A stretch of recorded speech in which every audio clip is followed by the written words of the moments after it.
On the one side, we've got news coming that there seems to be a de-escalation underway, which has been accepted by both sides along the Hot Springs area and in the Galwan Valley.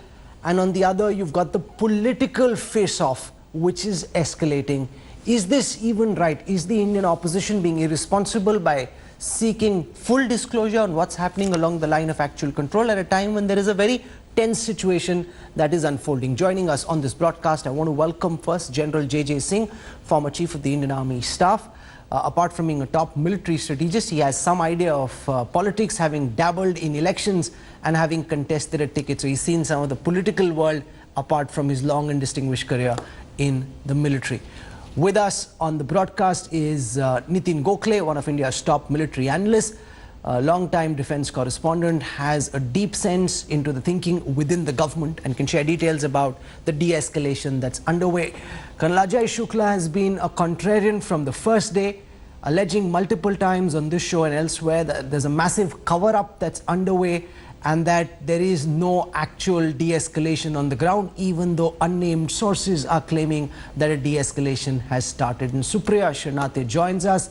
She's representing the Congress, and in case you're wondering why there's no BJP spokesperson, it's because the BJP has decided they don't want to politicize the debate, and therefore they're not sending a representative for this conversation.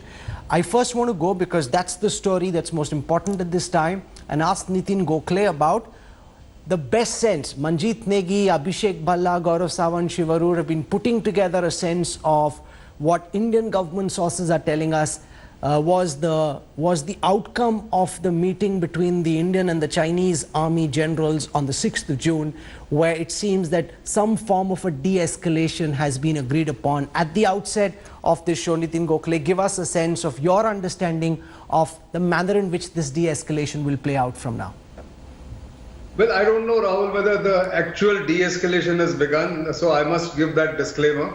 I think some other people have reported on that. All that I have said in my report, which I did at about 4:30 this evening, is that gave details of the agreed roadmap for de-escalation and de-induction of the build-up that had happened on either side since May 5 and 6. So the steps are like this. There were four points of discussion. The face-off points at PP 14, 15, 17 Alpha in the Galwan Valley, and finger 4 to finger 8 standoff between the two sides, military standoff, which has happened. Those were the discussion points. And the fifth point was the eventual de-induction of the military build-up that has taken place on either side in depth. So from perceived LAC of each other, 20 kilometers, 15 kilometers, both sides have built up their forces with artillery guns and additional brigades and maybe armored personnel carriers. All that will happen eventually at the end of these negotiations, which will pan out in 3 or 4 different phases. The second phase is that this week, as we are speaking, the brigadiers and major general level officers will speak or try and resolve the issues at the standoff points, the 4 locations that I mentioned. And then eventually, because the finger is the most contentious area, not now, it's been a contentious area since 1996 and definitely since 2002, that may be taken to another meeting of the Lieutenant General level delegations of either side, eventually 10 or 15 days later. And then later, maybe a month later, the de-escalation or de-induction of the forces who have built up on either side, as I said, of the LAC, but not crossing each other's perceived lines, will take place, is my information. And that's what I can say at the moment. Okay, Colonel Ajay Shukla, on the one side, we are hearing from sources in the Ministry of Defense and in the national security establishment that a de-escalation has been agreed upon, and over the next several days and weeks, there will be a de-escalation in especially the Galwan Valley and in the Hot Springs area, even though the confrontation along the finger area, and that we've been showing on India Today to our viewers again and again, from finger 4 to finger 8, the Chinese have come and they're sitting over there. That matter hasn't been resolved. But apart from that, the conversations between the two generals were relatively successful, and that some modalities have been agreed upon. What is it that you're hearing? What's your reading of the current situation along the line of control? Colonel Shukla. Rahul, first of all, if de-escalation is indeed taking place, if the Chinese PLA soldiers are indeed withdrawing. I welcome it. I'm happy as an Indian that the matter will be resolved without fighting, without hostilities, and this is to be welcomed if it is happening. However, my sources tell me that this is not happening in the way that it should. I would put it to you that while government sources are saying that withdrawal is taking place, the PLA withdrawal is already begun, these are the same sources who were earlier saying that there was no PLA incursion. If there was no PLA incursion, then what withdrawal is taking place? The fact of the matter is that there has been a PLA incursion on multiple fronts, and that withdrawal is taking place only in very select areas. The important point to remember is that the Chinese side refused to discuss the Galwan sector in the conflict, in the talks that took place on Saturday. Even the sources are saying that they discussed the key areas at Pangong So, Finger 14, patrolling point 14, 15, and 17, and areas like that. In fact, that is immaterial. The Pangong So Lake is the most immaterial part of the territories that have been encroached upon. When you're sitting on the Pangong Lake, whether you're sitting on finger 1, 2, 3, 4, 5, 6, 7, or 8, all you see is the lake and the finger in front of you. What is crucial and where the Chinese most damaging incursion has taken place is the Galwan Valley, where they now overlook the Daulat Beg Oldie Road. There is no commitment for any withdrawal. The fear that I have, Rahul, is that the Chinese has come in multiple points. They will stay in the Galwan Valley. They will not withdraw from the Galwan Valley. They will withdraw from other areas like Pangong So, and the Indian side will get up and clap and say de-escalation has taken place, even though the Chinese continue sitting in Galwan. When they get out from Galwan, that is when I will say, well done, the de-escalation has indeed happened. Okay, so before I go across to General J.J. Singh, let me get a counter from Nitin Gokhale on this. And I want to give our viewers a perspective of what happened during the Kargil war. When one of India's crucial national highways, the road that went from Kargil to Dras, had the Pakistani army sitting on the heights, and therefore each time a vehicle or a convoy would pass, the Pakistanis had a clear eyesight and that they could take a shot at our moving vehicles, making those vehicles very vulnerable. So what Colonel Ajay Shukla and others have been suggesting is that on the heights above where the Indian road passes from, you've now got the Chinese army having established important fortifications. Nitin Gokhale, you're suggesting that in the Galwan Valley the Chinese have agreed to pull back. That is being contested by the likes of Colonel Ajay Shukla. I didn't say, Rahul, first of all, that they have agreed to pull back, because there's nothing to pull back at Galwan Valley. They are in depth in their own area. So are the Indian forces. They only met twice or had a face-off at Patrol Point 14 and Patrol Point 15. Rest of the thing, the discussion is for the later stage when the military de-escalation or going back to peace locations is required, and that will happen at the end. In fact, the single point agenda that the Indian side had on the 6th June meeting was the Pangong So standoff, where the Chinese are sitting at between finger 4 and finger 8 in some numbers, which again are debatable, but they are there. That's for certain, but that is something that has been happening since 1996. They go back, they come back, we go back, all that happens. But Galwan, the LAC runs north to south. It cuts through the Galwan River, and the Chinese are on the east of the LAC as it cuts through the Galwan River. So therefore, they are in their own areas. If you take that LAC as the perceived line, the black line as they call it, between the two forces, and therefore there is nothing to talk about as far as the Galwan so-called de-induction is concerned. Now here is the point. These are very, and I've spoken to officers who've been deployed in the eastern Ladakh sector, and they say it takes up to 6 months just to get an orientation of where the line of actual control runs from, to get a sense of what the Indian perception is, what the Chinese perception is, and that it is tough to understand. And therefore, for all the viewers who are now coming into the story, it's complicated to wrap your head around this. And in the midst of all of this, General J.J. Singh, we've got the likes of Rahul Gandhi attacking and snapping at the government, saying, "Batao, where have the Chinese come up till? Why you silent? You had promised a muh tod jawab, etc., etc." What do you make of the politics that's playing itself out in the middle of a very intense, tricky, intricate diplomatic and military engagement?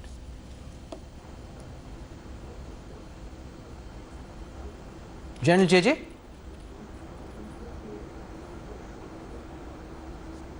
General JJ, do you hear me? Okay, give me a moment as I fix that line, but let me put that same question to Supriya Srinathesh. Supriya, you're seeing already that we're in the middle of a very, very intricate situation where any Indian would want that we diplomatically resolve the situation, that the Chinese army pulls back, and in the middle of a pandemic we don't have a skirmish, a military skirmish, and that would be the best case scenario for every single Indian. I'm talking about 1.3 billion people here. Somehow, in your party's wisdom, you've decided that this is a good opportunity to take pot shots at the Prime Minister, the Defence Minister, the Home Minister. Is that the right approach? It's tempting to play politics, but is this the right time? You know, Rahul, I take a lot of offense to some of the words that you have used, but I will leave that fight to another day. Things like attacking, snapping, we are taking pot shots. I think these are unfortunate words that you're using at a time like this. But I will say one thing. My entire presumption for this debate so far, in the last 14 minutes that you have done the debate, is that we're still speaking in a democratic country. And which is why it is the right of the opposition to know what is happening as far as a border dispute is concerned. This isn't unprecedented. This has been followed by all prime ministers, irrespective of who has occupied the Raisina Hills, but it has been done by every prime minister, whether it was Atal Bihari Vajpayee ji, whether it was Dr. Manmohan Singh ji. They've all done that. I mean, the late Sushma Swaraj ji and Arun Jaitley ji were always part of conversations if there was ever a border skirmish, a border dispute. I don't know why the government has chosen to keep the opposition out of these talks. It isn't just the Congress. 22 odd opposition parties have said we would like to know what is happening. There has to be some amount of transparency and communication that the government needs to do. You cannot wish the opposition away. You have to take them into confidence. My sole point in this debate really is that in the last 14 minutes, we've heard a discussion between two military experts based on sources within the Defense Ministry, sources within the Defense Department. Now, if that were to be true, sources can brief journalists who are putting out stories, but the same ministers cannot take the opposition into confidence. So I don't understand what's really happening. I don't think anybody is taking pot shots. I think our undisputed support, our bipartisan support as far as any border dispute with the government of the day goes unsaid. Mr. Gandhi has said it in his press conference. So why is that being disputed at all? All that we are asking is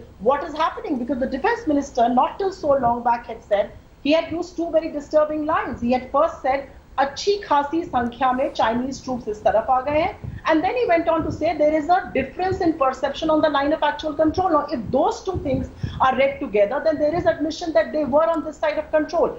De-escalation, if it's happening, very good. But we would also like to know till what level had the fight escalated? Where are these people? Because Galwan, unlike other situations, is unprecedented. They had never had a dispute in Galwan before, and Galwan is very tricky because of the proximity to the DSTO road that I think Colonel Shukla mentioned, and okay, you know, the proximity to. So let me try and establish contact once again with General JJ Singh. Okay, General JJ Singh, the opposition is accusing the government of having mishandled this crisis, or at least the political dimension of this crisis, not having kept the opposition in the loop.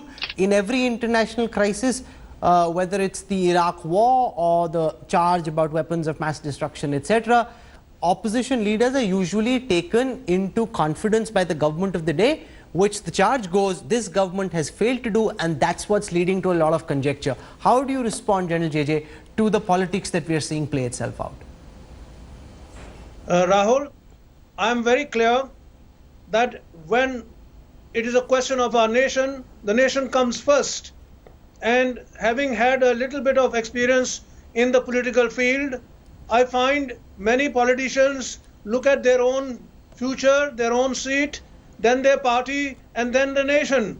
I think some of them need to be taught the basic lesson that if you want to be a sevadar, if you want to serve the people, you have to serve the people of the nation. And the nation exists only because the people are working hard day and night to make it what it is. And I don't think any political color should be given to any activity, and particularly now when we are facing a pandemic of enormous proportions. Secondly, when the line of actual control was threatened by the Chinese trying to put pressure on us, and we did not blink. We stood firm and we gave them a firm message that there is no question of our not demanding your going back and restoring status quo. No, but And what do this you is think we General J.J. Singh is agreed. wrong with the approach that Rahul Gandhi has taken? Sir, Rahul Gandhi and the Congress can say that when the BJP was in opposition and there was a border face-off taking place, the BJP at that time asked similar questions, and therefore in a democratic country it is only their right that they ask such questions to the government of the day. What do you think is wrong that the opposition is What's doing? happening on the borders, unlike right now? Okay, let General J.J. please speak, please. General J.J. Yes, I want to mention here that I am amused at the way sometimes our politicians behave. In the last time when Doklam took place, some of our politicians went to the Chinese embassy. Now, can you imagine any Chinese going to our ambassador in Beijing and asking him, please clarify, even if they have doubts? But in our case, when we are a democracy and democracies are transparent, the press is free, the media is able to Are get they? into, Are they? as you come to know yourself, that media can come to know a lot of things. So therefore, I don't think it is very mature for any politician to expect anything except the truth coming out from the Indian army and the Indian forces. This has happened earlier with Rahul Gandhi, Rahul, Supriya. so One second, Rahul, hear my the question, I'm premise coming to here you. is- Hear my question, ma'am. Yeah. Even when the Doklam standoff happened, General J.J. has rightly pointed out that Rahul Gandhi went and met the Chinese ambassador. It would almost suggest as if RG himself and some in the Congress seem to relish the fact that the Chinese army has come in and that the Indian army is having to deal with them, almost making it seem as if they're not part of the same national cause. That they're delighting in the I take strong standoff. offense to that statement. I take strong offense to that statement, and I would really urge you to withdraw that statement right now, because nobody can question anything on a nationalistic level on national television. You are accusing us what, of treachery now? I'm Is that asking what you you're a trying to question. do? I haven't have one accused you of question to ask anything. you. One second, Supriya I Sharnate.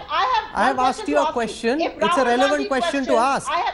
I have one question to ask you. If Rahul Gandhi questions what is happening on the border dispute, he is being accused of snapping and attacking the government at such a tricky time. What about decorated generals, from General VP Malik to General Huda to General Panag to General Menon? They have all questioned what is happening on the border. They have all said that if the Chinese troops don't go back to the situation of 1st April 2020, we cannot live with this blow hot, blow cold policy with China. We were with them on Sabarmati, we were them in Mahabalipuram, and this is what they do to us. And one last thing that I would want to say before you go back to your other speakers, that I think in a democracy, when the defense minister says achhi khasi sankhya mein log aaye hain, it is important that he takes the opposition into confidence. The opposition represents a certain section of Okay, people in this Nitin country. You can't wish Gokhale, the since you opposition speak to away. so many in government, Can I come in, Rahul? Okay, General JJ first. Okay, one second. And also, Rahul, is the opposition expected to go by media reports based Okay. on sources, or is the opposition supposed to go with what the government of the day tells them? Okay, General This JJ, is a very dangerous precedence that we are setting here. let General JJ come in first. General JJ. Yeah, I'd like to say here that my respect to the lady, I want to mention. Hello? Go on, sir. Can you hear me? I hear you. Strength 5. Please go on. Okay, I want to mention to the respected lady that ask her what happened in 1962. Was it an intrusion or was it an invasion? There was an At least we invasion fought a war, of sir. India. You were a decorated general. Don't forget we fought a war there. And 1 minute, please. We did not look These the other things- way. We're not trying to brush it aside the carpet. We fought This, a war there, this- sir. You were a decorated general. please- You will agree with please- that. Please don't get into a shouting match. Please I'm don't not get into a shouting match. Because you Yes, are making please. on Supriya, this is 1962, not I'm fair. telling One you, we second. fought a war there. Supriya, You may one have second. lost- Supriya's fader goes down. Supriya, I think you're being unfair. The gentleman who's I- speaking has been I'll Chief ask of the you a Indian Army question. Staff. You must extend the I- courtesy of listening to him. General JJ. Madam, I have shed my blood for the country, and I challenge anybody to tell me what I'm saying is wrong.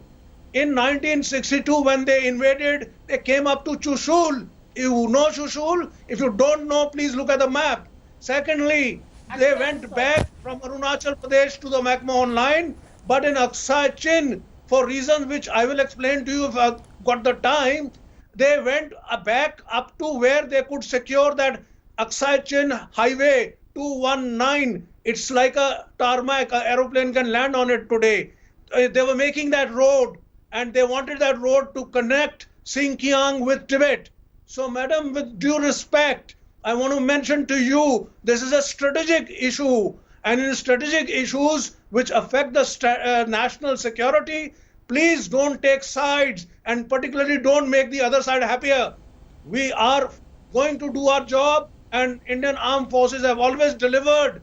This country is safe and sound, despite predictions of many people who felt that this country is not going to exist. We are very strong, and we are going to be a world power, and therefore all of us have to play a role in it.